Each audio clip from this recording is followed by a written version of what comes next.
Okay. All right, I can no longer see your faces since I am in full screen mode, but we have Miss Dixie Morales and Miss Varela here with us today, and so they'll be navigating through the chat and taking any questions as we have them, as we go along.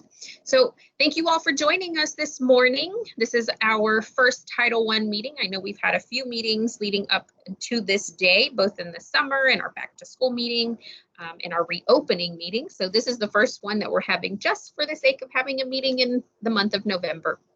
I hope that you guys will feel confident enough to turn on your microphones if you have any questions as we move along, or click the 3 little dots at the top to raise your hand if you would like to be called on. All right, here we go. So just wanted to kind of recap some of the COVID safety protocols. Some things have changed since we last met about our reopening plan. Some things have stayed in place. Of course, the first few bullet points are what we have in place no matter what. 6 feet or more of distance between all persons in the building at all times. Of course, this when we transition through from period to period when we're here face to face, we have markers on the floor so that students are only walking on the right side of the hallway at all times, and there are designated staircases to go up only and down only so that we eliminate having to bump into each other and such. And we only have how many students on campus right now? There's a total of 97 that are indicated in the system as reporting face-to-face, but I believe on average we have about 70 or so reporting face-to-face on any given day, whether because someone stayed home because they have a dentist appointment or what have you, and they're reporting virtually. So there's not very many people in the building. And then what the district has added to all campuses in HISD is now we are doing electrostatic disinfecting of every room on campus every day. So big shout out to our custodial staff because they are the ones that have to wake up really early and get here at 4:30 in the morning to do all of the air sanitizing and disinfecting of hard surfaces. In addition to the daily electrostatic disinfecting of the air and surfaces, we also have our custodial staff going around every 45 minutes and in between classes disinfecting those hard surface areas. So right before the bell rings, we can see them all positioned in front of the lecture hall and the learning commons area, because those are some spaces that multiple teachers use. So in between each class, they go into the room to wipe down everything. In addition to that, our teachers are provided weekly with 6 packs of antibacterial wipes. And so what you will find is, each teacher has their own system, but what you'll find is when a child walks into the classroom, they're handed a sanitation wipe or an antibacterial wipe so they can wipe down their desk and their chair. So that's something new that's been going on. We want to remind some of our parents and our students about which kind of face masks you are allowed to wear on campus. So we have our Eastwood ones, which are a double layer fabric.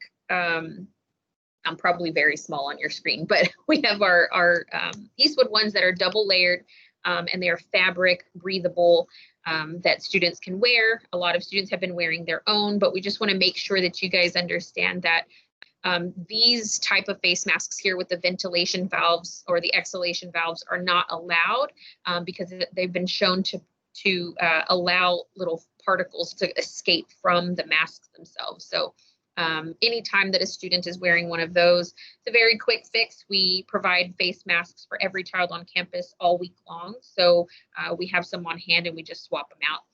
Now these here, we know that they are highly, highly effective. However, we want to be respectful of our healthcare workers and those that actually need these types of industrial surgical masks or respirators. So please just make sure that you're sending your child to school wearing the appropriate face masks. All right, so I know that we've gotten a lot of COVID update bulletins. This is what they look like. If you haven't seen a bulletin like this, then please make sure that you subscribe or you email me your email address so I can add you to our distribution list manually. But you can get them if you're part of our Remind group here as well, and I can show you how to join that group at the end of the presentation. We have some slides to show you how to do that. So what happens anytime we have a either a presumed case or a confirmed positive case, no matter what, I have to send the letter template out to our community so that you are aware that this has happened. And so the way that we get that out fastest is by sending them through the Boxer bulletins by email. I do not post these on social media because they are meant exclusively for the families that are enrolled with us. So I don't post these links on social media, but I will post on social media, hey, check your email or check Remind so that you can get the link there. And then we post them on the hub. And then we also, which I forgot to add here, we post them on our Eastwood at Home site. So they're always accessible. Ms. Morales is very good about keeping that updated. And at the top of the, when you go to Eastwood at Home page, what you will see is a banner at the very top that says COVID update. And so it'll be the latest letter that has been sent out. We're going to go over kind of how to dissect these letters, because I know that every time one goes out, we get a lot of notifications of course, of parents concerned, reasonably so. So we'll go over kind of the language in them. All right, so steps to take if your child is feeling ill. The last time we presented this, the procedures were a little bit different because things have changed in the district. So we're streamlining our processes. So if your child has any of these symptoms and you're not quite sure whether it's related to COVID or not, it's always best to err on the side of caution and keep them home. And the reason I say that is because it's not an absence. If they stay home, all they have to do is log in virtually for their classes and they're still marked present. They still get the instruction for the day. So if your child is sick and you have more than one child in the home, keep all of them home, because what will happen is, and we haven't had this happen here, but let's say that you have a child that comes to Eastwood and you have a child that goes to Project Chrysalis. If your child that comes to Eastwood, you keep them home because they have a cough or difficulty breathing, and turns out that they end up testing positive for COVID, but you sent your Project Chrysalis student to school because they weren't feeling bad, guess what happened?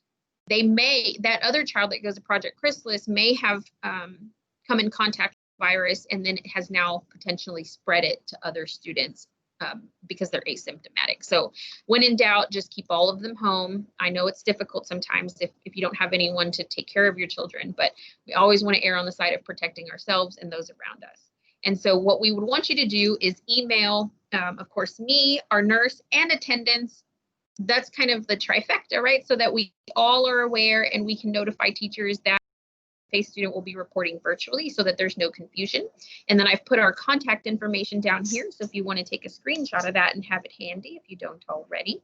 And then if you forget, I know that when we're in the middle of chaos and trying to get to work and navigating, you don't always have the time to email all these people. If you just email one of us, preferably me, I can get it to whoever needs to have the information so that we get them marked present for the day. Any questions about this part? I'll pause for a second. Nothing? Okay. All right, so I want to make sure we're very clear on the definitions for each of the different things that you will see in a letter, because when we send out a presumed positive, I think people panic, reasonably so, right? Nobody wants to be told that they came in contact with someone. So I want to make sure we understand these definitions. When I say exposed or exposure or even in contact, what I mean is being 6 feet apart or closer with another person for 15 minutes or more. Okay, even if they're wearing a mask. So if I come and if a child were to come into my office right now, and I'm not wearing a mask because I don't have anybody around me right now, but if a child were to come and meet with me in my office, we would be 6 feet apart at a minimum, and then we would try to keep that meeting under 15 minutes. But if it had to go beyond, then we separate ourselves even further to make sure that if this child or myself were to be exposed, I wouldn't, in addition, be exposed to that child.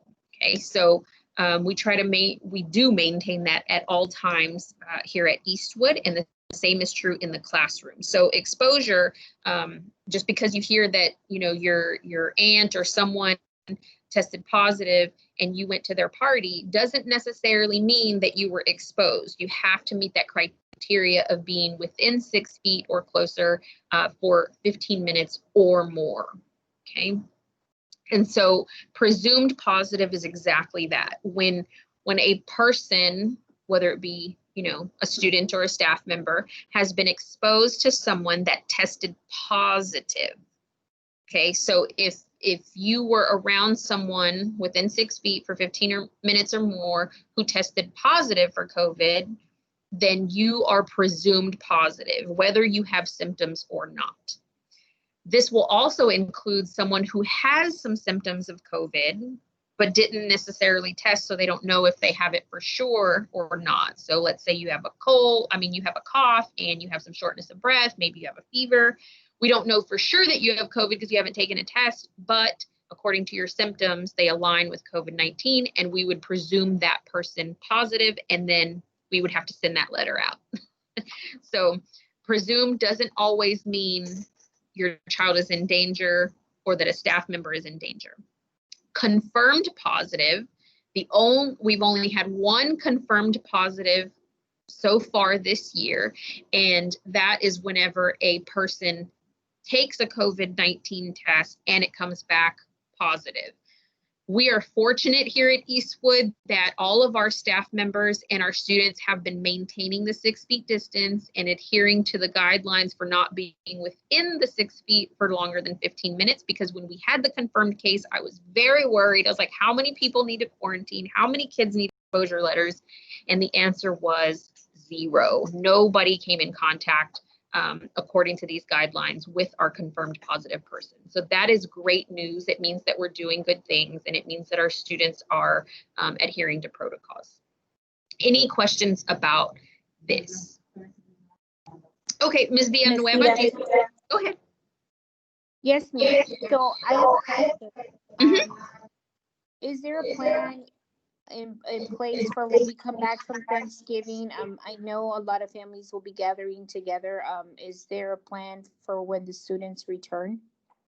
So right now we have not heard from the district as far as whether we will shut down or whether, you know, anything different than what is already in place. Now, I know that COVID cases are rising in Harris County and across the nation, for that matter. And so that may change. And as soon as we have updates about whether schools will be closed or anything that would be different from what we're currently doing, my first line of action is to put it into a bulletin and send it through Remind and then on social media accounts thereafter.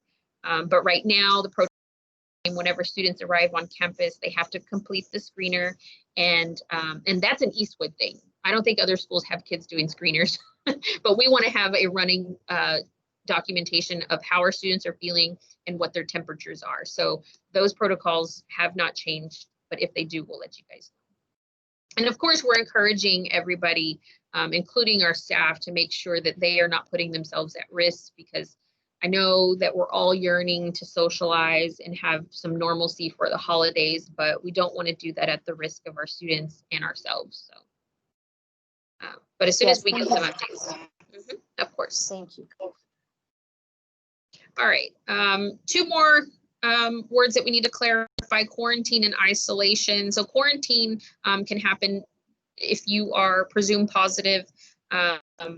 So if we told your child that they were exposed to someone here on campus for whatever reason, and we asked them to quarantine, then this is all that we mean, right? You just keep someone away that may have been exposed to the virus away from others, just in case they end up having the virus later or they test positive for the virus. Isolation is when you know that you have tested positive for the virus and you want to protect yourself from everyone, including the people in your home.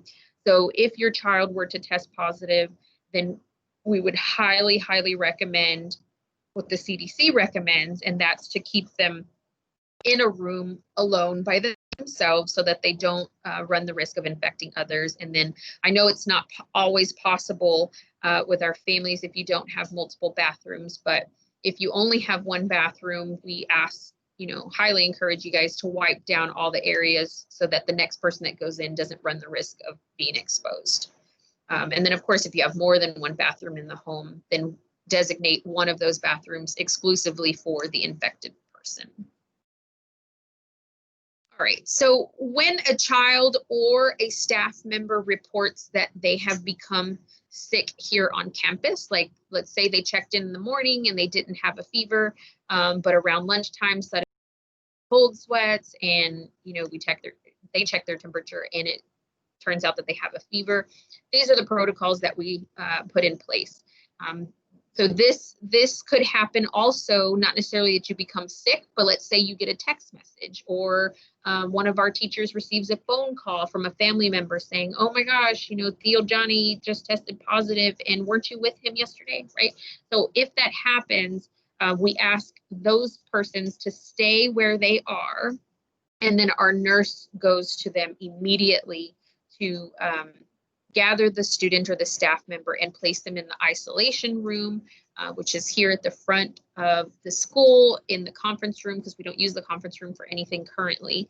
And we keep that person in isolation until the screener is complete. So Nurse Sultani will ask them questions like, when were you last exposed to this person? What symptoms are you exhibiting now? Et cetera, et cetera. There's a form. After the screener is complete, he will be able to determine whether we can deem the person presumed positive or not. And then we send that person home immediately with either an exclusion letter or a date of return to come back to campus. So, and then if it's a student, of course, we contact the parent immediately after the screening is complete, because we want to have answers for you when you arrive. And then you will be asked to take your child home immediately, and we'll give you guidance around when they can return in the next steps. Please know that HISD does not require students to take a COVID-19 test, or staff members for that matter. So if we send your child home as a presumed positive case, it's up to you as a family to decide whether that person should get tested or not. And then the next couple of slides talk about kind of what the quarantine time looks like in isolation. So we'll go over that next. So if you are asked for, let's say that you meet one of these criteria, you're confirmed positive and you have symptoms, or you don't have symptoms, the same isolation time is true. It's 10 days after the onset of symptoms. And the reason it's 10 days and not 14 days is because symptoms don't show up until 4 to 5 days after you've come in contact with the virus. So you've already satisfied at least 4 days prior to your symptoms beginning when you contracted the virus. So the return date would be the 11th day from the day of the onset of the symptoms. And you don't have to worry about doing the math on that. Our nurse will give you a letter that says what day the child can come back, or the staff member. And so if you are presumed positive, same thing. We ask that you self-isolate for 10 days after the symptoms begin. So let's say that you go home, we send you home, you don't necessarily have any symptoms, but you know that you were exposed to someone and you have to quarantine for 14 days. Then the return date is the 15th day. And the reason why that is 14 days is because you don't have any symptoms yet. And so we have to make sure that enough time has passed to see if anything is going to pop up. Again, it's up to you if you take the COVID-19 test, but please know that, let's say that your child was notified that they were exposed to someone who tested positive. Let's say that happened today, and today is Thursday, the 19th. And so you don't want to immediately pick up your child and take them to get tested, because it could be a false negative because they were just exposed today. You want to wait 3 to 5 days from the date of exposure before you go get a test.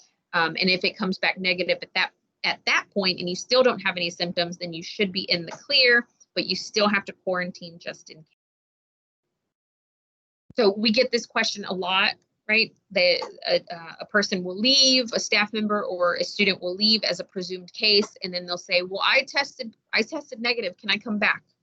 And so the answer is yes, but only if you have these two types of documentation. The first one is you have to have a copy of your negative test result for COVID-19 and you have to have a written statement from a medical professional saying that the symptoms you had or have are related to some other specific condition. So it's not enough to just say they're cleared to return to work. It has to say specifically, Miss Morales, for example, is exhibiting a cough and congestion due to seasonal allergies, right? It has to be a specific reason that they're exhibiting COVID-19 symptoms in order to come back. So without those two things, you have to remain in place for the quarantine for the full time stated. Any questions about this?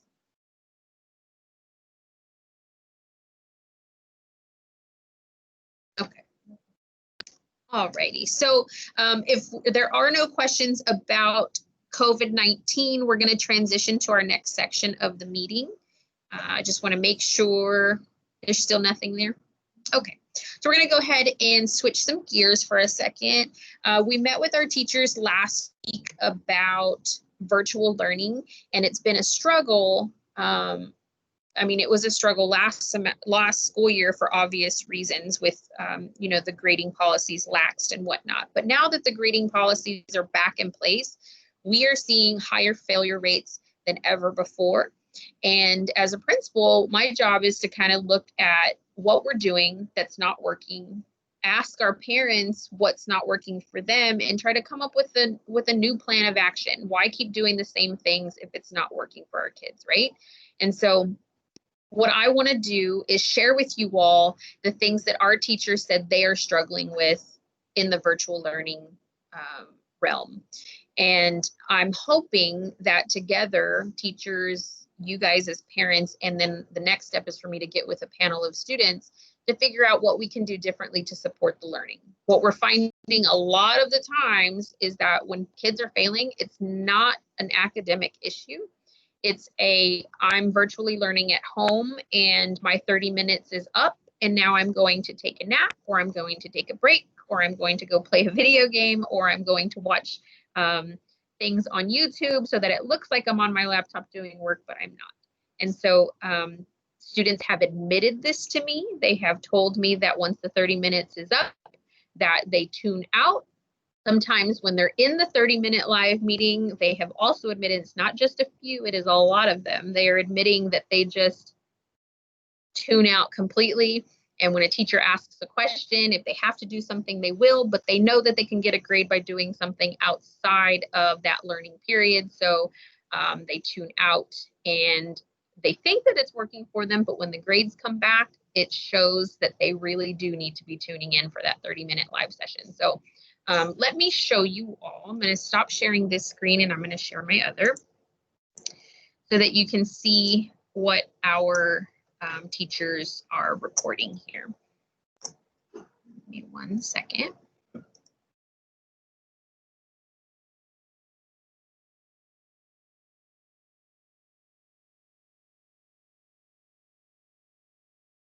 And this is the wrong one. So this is kind of what and I'm going to zoom, oops, here. So we asked them to give us their virtual learning struggles, successes, and any questions they might have. So I want you to focus on this left-hand column here. So these teachers, we asked them to post their struggle. You can see that they're reporting things like getting students to respond to a question, having them engage, caring about their personal success. Who are you? Right? It's hard to get to know our students because you know, they don't put their actual pictures in their profiles, or they don't have their cameras on, so they don't know who their students are face to face. I mean, they can recognize names all day, but they can't put a face to a name. And then a struggle is students don't want to turn on their cameras, students attending class and completing assignments. Students are logging onto Teams meetings, but then leave the meeting without ever participating or joining their breakout groups. Not turning in assignments on time. Students will not work in groups virtually. They created breakout groups, which is really hard work, guys. They created breakout groups for group work, and then they will go into the room and stay silent. Notice the the numbers next to here, that means that 5 other teachers liked this post, meaning they resonated with it. I would prefer, okay, there's a comment.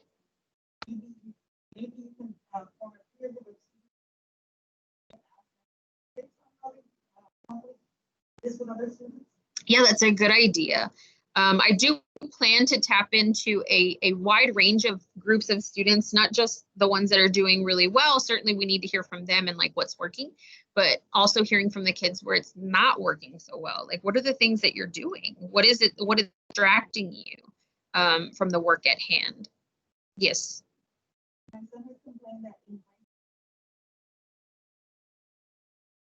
Yes, exactly. Yeah, that's what teachers are reporting as well. It's frustrating. This profile thing is another thing. If you go into meetings, like right now we're observing teachers for their annual evaluations or biannual evaluations, and a lot of the profile pictures, we would encourage you to ask your child to see their profile picture. A lot of them are putting, some people have like staff member photos, some people have former staff member photos, some people who are clearly Latinos have profile pictures of other races and genders and like strangers as their profile pictures. Some people had some obscene things that we had to reach out individually and get them to take them down. So just monitoring that for us. And then constant excuses that they don't know how to use the hub properly. Now I know the hub goes down pretty regularly in HISD, but what we're finding is when coincidentally with a handful of a group of students, I won't say a handful, there's more than that, when a test is about to be given, a student will be logged on for the test in the room taking the test or should be taking the test, and then for some reason or another doesn't say anything to the teacher about having any issues, but then after the test is over, report that they weren't able to access it. And so that's a breakdown in communication. It's a breakdown in work. Really struggling with trying to get kids to understand that, yes, there will be legitimate cases where technology fails us, but the second that it happens, you need to say something. Don't wait until a week later or when you get a bad grade on something to tell others that you weren't able to access. Okay. And so here students need to ask more questions. They're obviously struggling with curriculum, but for one reason or another, they don't want to hit that microphone button. And teachers like this right here, I can't see the chat because I'm presenting to you all. I can't see the chat. So if a student says after the fact, well, miss, I typed in the chat, well, that's great, but your microphone works. So turn on your microphone so that you can get the teacher's attention. I have the luxury right now that I have other people who are monitoring the chat for me so I can stop and address questions, but a teacher doesn't have that luxury.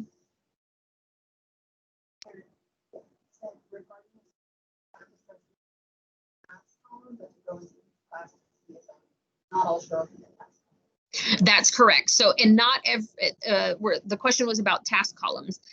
Tasks, because it's so limited, you won't see all of them. Yeah, that's a struggle there. And I'm going to ask you guys to tell us your struggles in a second. I have a Padlet for you all.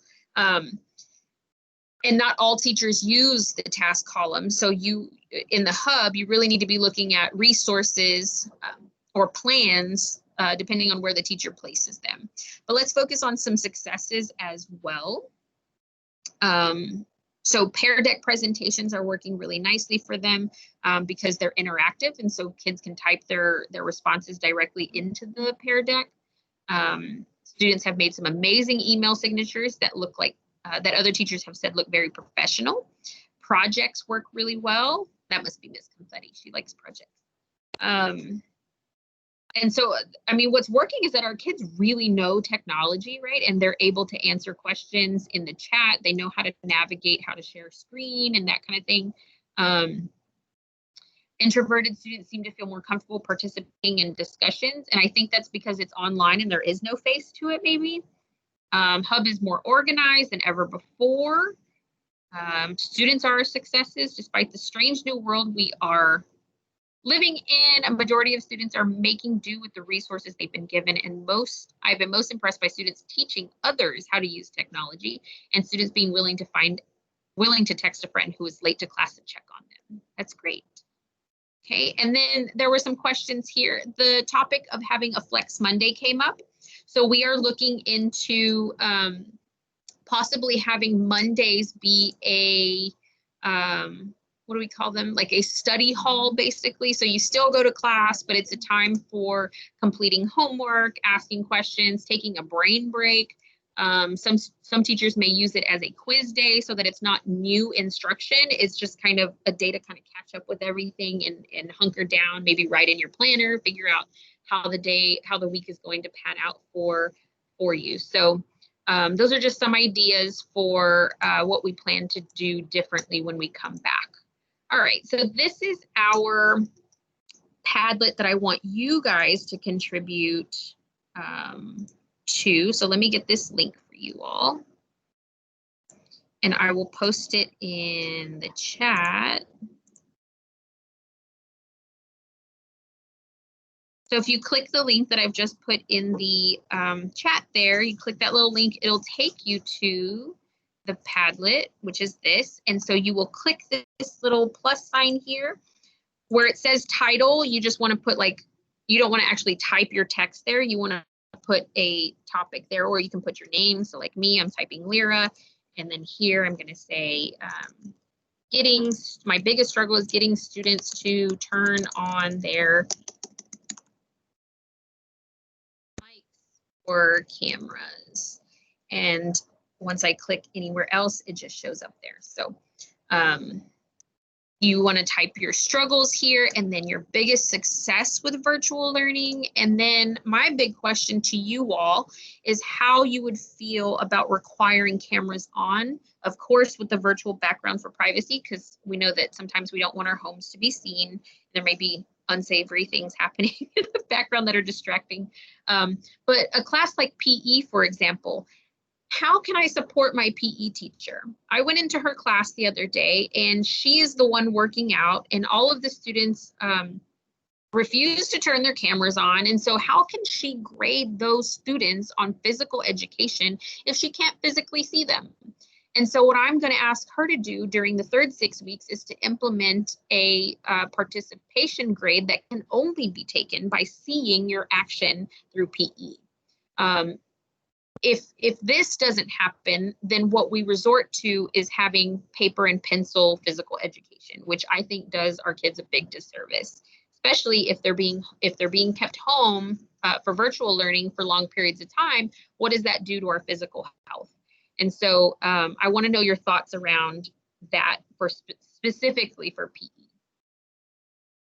And then, of course, if you have any questions or comments over there, I'd like you to add those. And you don't have to complete this while we're live right now. You can do it. I'll be looking at it throughout the day. And then, of course, our parents later this afternoon will be contributing here as well. So if you just want to copy that link and save it for later, that's okay too.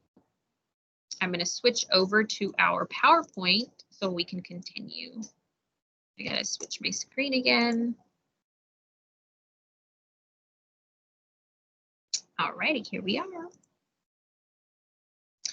So these are the ideas that I have for cycle 3, and I want your feedback on them. And I plan to get feedback from our students as well. So what I mean by mandatory oral response is when a teacher asks a question in class, that a student turn on their mic and actually reply to the question orally. Right now, for some teachers, they're getting great responses with students typing in the chat, but in other classrooms, it's a struggle. So I'm just kind of thinking about what that might look like.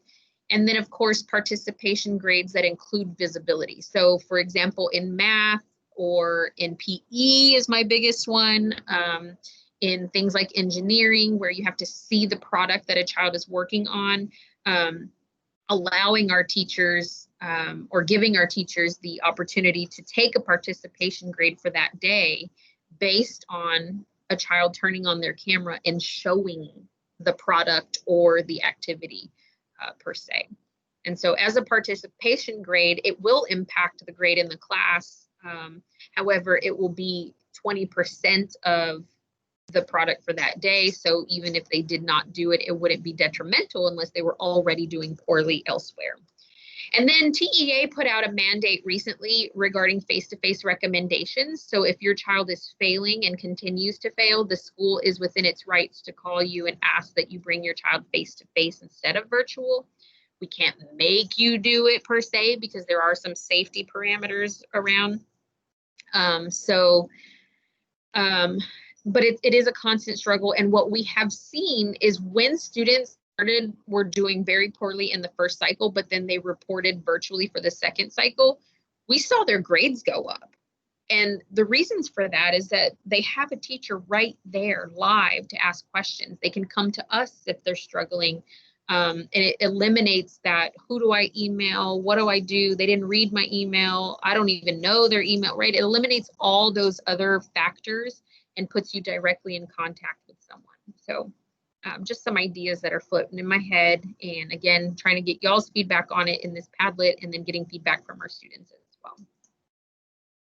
All right, so in order to stay in the loop, we have 440 students enrolled here at Eastwood. So that means we should have at least 440 bare minimum accounts in our Remind group.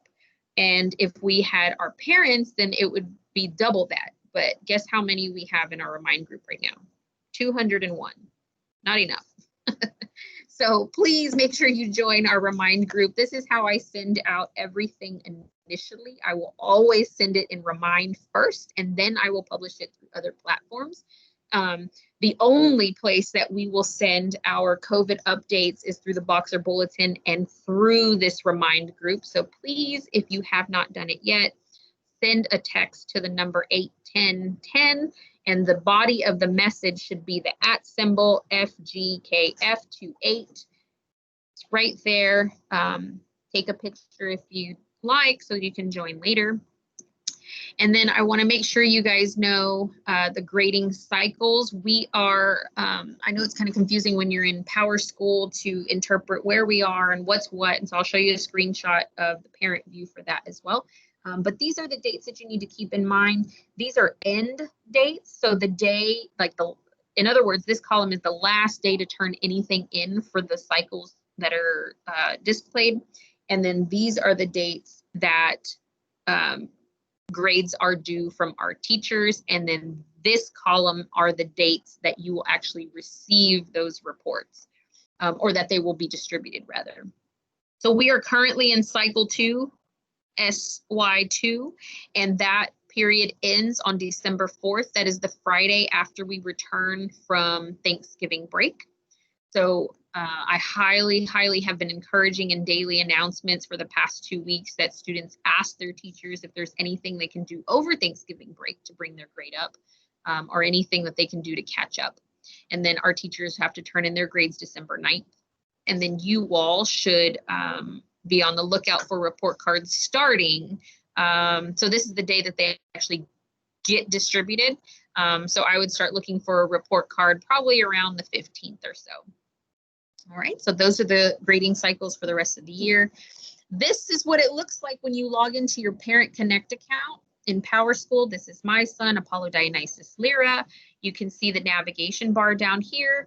This button here for forms is where you go to do your in-person versus virtual selections each cycle. And then these are his grades. So you'll see ours looks a little bit different because we're in elementary school, but same concept. You would see the periods listed here that your child reports to class. P1 is for progress report. So anywhere you see a P, that's for progress report grades. And then C's are for cycles. So currently we're in cycle 2. So you'll notice that he has some grades here. And then cycle 1 is locked, right? These grades will not change anymore because, well, these first 3 columns will not change anymore because those grades have already been verified and reported in a report to parents. And so right now in cycle 2, these are his grades, again, an elementary school student, so you don't see everything here. And so you see the name of the class, Arabic reading for him, and he currently has a 70 for cycle 2. We have to talk to Apollo about that. And then over here in this column, mine says Y1 because, again, elementary school, but you will see 2 columns. You will see S for semester, S1 and S2. S1 will constantly change until we get to the end of cycle 3. S1 is the most important grade right now because that will determine whether or not your child gets credit for the course. So the semester ends for us this year, it ends at the end of January. These are the grades that go on the transcript. Those are the grades that determine whether or not your child gets credit for the course, okay? And so S1 and S2 are the full school year. In order to get credit for both semesters, S1 and S2 have to total 140 points.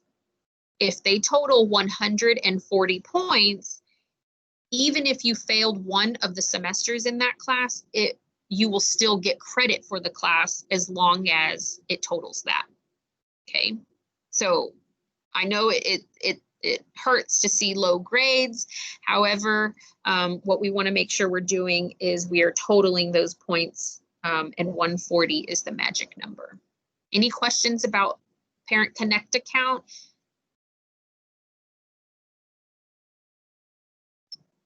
If you still don't have access to your Parent Connect account, please make sure you email me today, and we can get you that letter. I mean, as long as I'm not in a meeting, it'll take me all but 10 minutes to get it to you. So failing a semester will be I won't say detrimental. If you fail one class for a semester, it will hurt your GPA, certainly. If you fail more than one class a semester, it will be detrimental to the GPA. You can retake the class in summer school or in an Apex online class. However, that grade will always be there. It will always show that the class was failed. For our 9th grade students, what I tried to make sure people understand is every year our 9th grade students plummet in this first cycle. We see it every year, and it's because it's a shock. It's a culture shock. It's an academic shock. What we're seeing this year, which is an anomaly with virtual learning and COVID and isolation and anxiety, depression, all of that is starting to creep up even more so now than ever. We're seeing higher failure rates than ever before. I don't want students to feel discouraged that they're failing multiple classes currently. And I know that sounds weird coming from the principal, but there's still ways that we can recapture the credit for the class. There's still a story to be told to colleges and universities by the time you reach the senior year. So just because you're doing poorly now in the 9th grade does not necessarily mean that all is lost and you should give up, right? There's still hope for it. It just will take some intricate planning and, of course, moving on, like saying, yes, I did very poorly here, but now I can do these things to improve my grade down the road.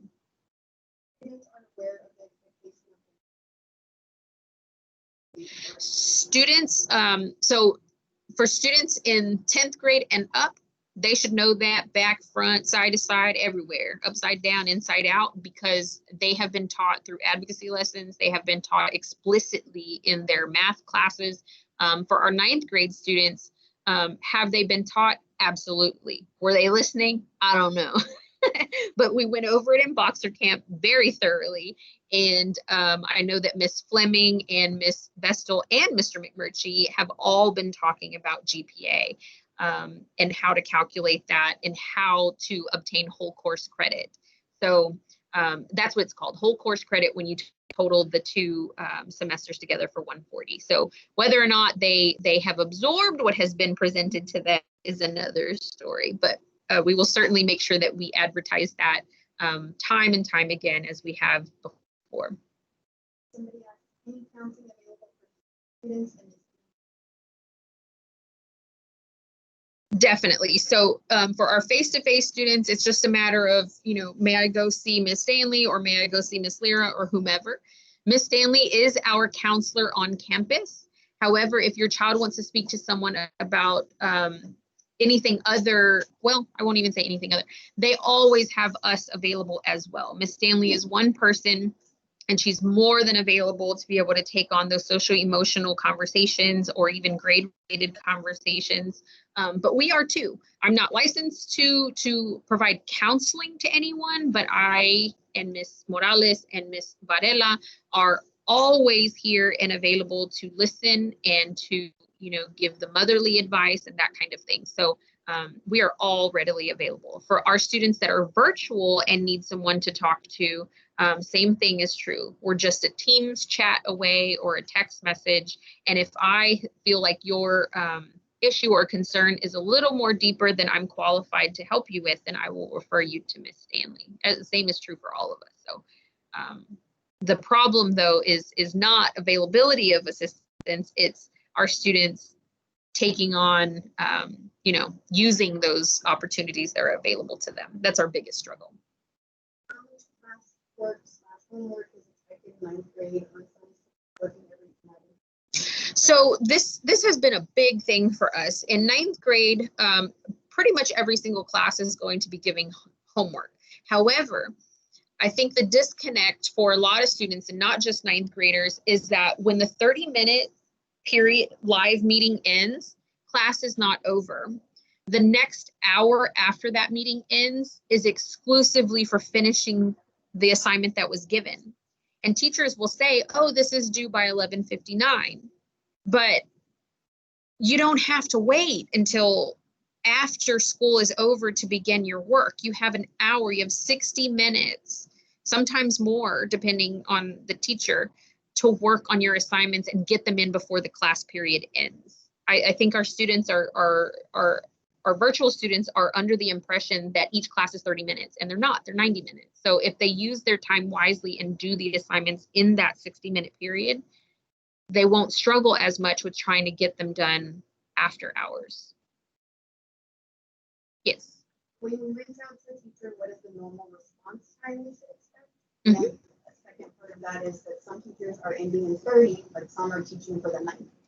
Okay, so I want to know who the teachers are that are teaching for 90 minutes, because that should not be happening. Now, we have told teachers that they can go beyond 30 minutes, say 45, if they have a lot of curriculum to get through. However, 90 minutes is excessive, especially for teenagers who have short attention spans. So I need to know that, or our administrators need to know that, so that we can follow up with that teacher and make sure that stops immediately. What was the first part of the question? Oh, response time for any staff member is 24 to 48 hours. So, and Ms. Varela is going to type that in the chat for you guys as well. So let's say what we're finding sometimes is that legitimately a teacher has, you know, read something and hasn't replied within 3 days. That's unacceptable. But a lot of the times what we find is a student will reach out to me, for example. This has been my personal experience. They'll reach out to me and say, Miss Lyra, so-and-so won't reply to me. They left me on red and they just won't reply, right? And then my next question is, when did you email them? Or when did you chat them? And they'll say, oh, at 9 o'clock this morning. Not realizing, like, our teachers, their duty ends at 4:10. And their duty begins the next day at 8:25. And so if you send an email at 9 o'clock, what are they probably doing? They're probably teaching a class. They're probably in a live meeting. And so they can click over and see a message, but not be able to respond because they're in a live meeting and they're addressing kids live. So I always encourage our students, give them 48, at least 48 hours. If it's something urgent and time pressing, then of course, I'll step in and try to get a reply from the teacher immediately. But we always want to make sure our students understand not just boundaries, but protocols so that everything kind of works systematically and smooth. Any other questions? Oh. If a teacher doesn't show up for a class, we want the student to reach out to one of the administrators immediately. And we also want to know who that teacher is. But do you mean like they're just a no-show or that they have a substitute? Because if they have a substitute, we always have someone who's leading the meeting. So whether not necessarily leading the meeting, if we don't have a substitute available, then there's a sign-in post that either I will post or one of our administrators will post. But most of the time we will have a substitute person, whether it be a clerk or someone from the outside that comes in and leads the live meeting for that course.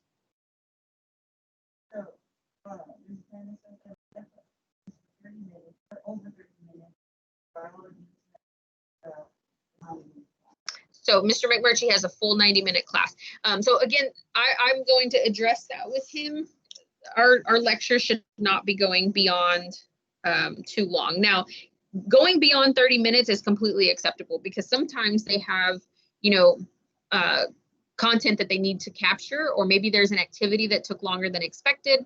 And so 45 minutes is reasonable, but 90 minutes is not. So if it goes beyond 30, don't panic. But definitely, if you're only leaving our kids 15 minutes to work on assignments after the live meeting, that's not fair and it's not acceptable. So those I want to know about. I have McMurtry written down.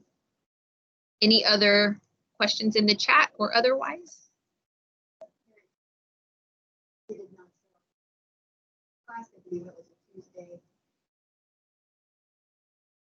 Now, we did have an issue with our internet servers across the district this past Tuesday, just during this week, Tuesday. And so we did have a substitute in, I believe it was Mr. Handy. And when we added him to the team so that he could do the live meeting, there was an internet glitch and we actually didn't add him. So then the meeting didn't start on time and there was some confusion. But we went back and we have corrected the absences for certain students. So if you have any questions about those classes specifically for this past Tuesday, send one of the administrators or myself an email and we can look into it to get it corrected. I know a parent on this call did reach out to me and we got it corrected immediately. So just let me know. Always here to help. I'm gonna pause for a second to make sure any questions don't pop up that we need to address. And these are upcoming dates. Tomorrow is our last day before our Thanksgiving break. We are having a luncheon for our teachers tomorrow to give thanks. I will have some note cards out on a table for our teachers and our students to be able to write words of thanks to our staff members for Thanksgiving. So if you'd like to send a sweet treat over to show your thanks to our teachers, you're more than welcome to do so. Just drop it off at the front office. And the end of cycle 2, remember, is December 4th. And then our winter break is December 21st through January 1st. Students will return back on January 4th or after winter break. If that is all, we are done with this meeting. I appreciate you all joining me today. Please remember, if you were not able to type on that Padlet to give us some feedback, that you do so. We really value feedback here at Eastwood. We really enjoy being able to implement some of the suggestions our parents and our students provide us with. So the students that are on this call, please make sure that you are on time to second period. The bell will be ringing in a few minutes, so make sure you report to those meetings. Thank you all so much. Have a great weekend and be very safe during Thanksgiving. We'll see you all later. Thank you. Thank you guys. Bye-bye. Thanks so much.